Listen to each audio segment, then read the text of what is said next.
आदित्यं हृदयं पुण्यं सर्वशत्रुविनाशनं जयावहं जपं नित्यम् अक्षयं परमं शिवम्। ॐ मित्राय नमः। ॐ रवये नमः।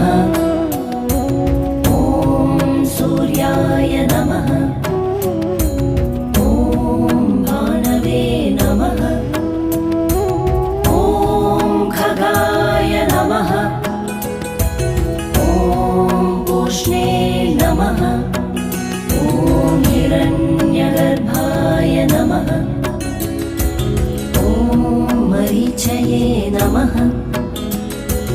ॐ आदित्याय नमः। ॐ सवित्रे नमः।